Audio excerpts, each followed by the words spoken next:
AI prompt engineer. Prompting அப்படிங்கிறத கேள்விப்பட்டிருப்பீங்க. இப்போ சாட் ஜிபிடி, ஜெமினி போன்ற டூல்ஸ்லாம் நீங்கள் பயன்படுத்திருப்பீங்க. அதில் நீங்கள் கொடுக்குற இன்புட்டுக்கு அது ரெஸ்பான்ஸ் பண்ணுது. இந்த ப்ராம்ப்டை இன்னும் பெர்ஃபெக்டாக நீங்கள் கொடுத்தீங்கன்னா அதுக்கான ரெஸ்பான்ஸும் இன்னும் நல்லா இருக்கும். இன்னும் நிறைய தகவல்களை அந்த சாட் பாட்டால் கொடுக்க முடியும். அப்போ இந்த ப்ராம்ப்ட் இன்ஜினியரிங் அப்படிங்கிறது வந்து ரொம்ப முக்கியம்.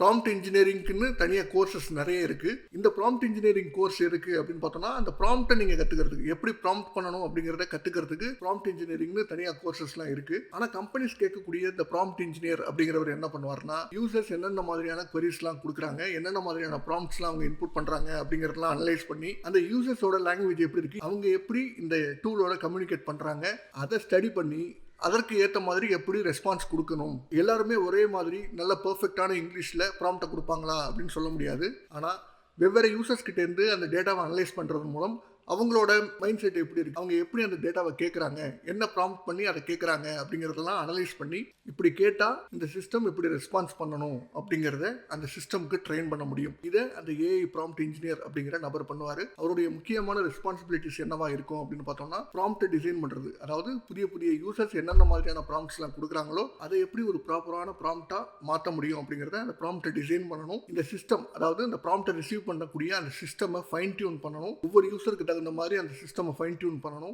அந்த சிஸ்டம் சரியான அவுட்புட்டை தான் கொடுக்குதா, சரியான ரெஸ்பான்ஸை தான் கொடுக்குதா அப்படிங்கிறத எவாலுவேட் பண்ணணும். இந்த சிஸ்டம்க்கு என்னென்ன மாதிரியான ப்ராம்ப்டை கொடுத்தா என்னென்ன மாதிரியான ரெஸ்பான்ஸ் வரும் அப்படிங்கிறத டாக்குமெண்ட் பண்ணணும். இதுதான் ஏஐ ப்ராம்ப்ட் இன்ஜினியரோட முக்கியமான ரெஸ்பான்சிபிலிட்டிஸ். ஒரு ஏஐ ப்ராம்ப்ட் இன்ஜினியருக்கு தேவையான ஸ்கில்ஸ் என்னென்ன அப்படின்னு பார்த்தோம்னா, ஒன்று நேச்சுரல் லாங்குவேஜ் ப்ராசஸிங், இன்னொன்று மிஷின் லேர்னிங். இது ரெண்டுலையும் ரொம்ப ஸ்ட்ராங்கான நாலேஜ் இருக்கணும். பைத்தான் அப்படிங்கிற ப்ரோக்ராமிங் லாங்குவேஜ் தெரிஞ்சிருக்கணும். நல்ல கம்யூனிகேஷன் ஸ்கில் இருக்கணும். அப்போ தான் அந்த ப்ராம்ப்டை இன்னும் நல்லா ஃபைன் டியூன் பண்ண முடியும். ஒரு ப்ராம்ப்டை நல்ல எஃபெக்டிவாக கிரியேட் பண்ணுறதுக்கு கிரியேட்டிவிட்டி வேணும். இந்த 4 ஸ்கில்ஸும் இருந்துச்சுன்னா ஏஐ ப்ராம்ப்ட் இன்ஜினியர் அப்படிங்கிற அந்த போஸ்ட்டுக்கு நீங்கள் அப்ளை பண்ணலாம். இந்த ஜாபுக்கு பேசிக் சேலரி இந்தியாவில் ஆவரேஜாக எவ்வளவு இருக்குது அப்படின்னு பார்த்தோம்னா 6 lakhsலேருந்து 8 lakh வரைக்கும் இருக்குது பெர் ஆனம்.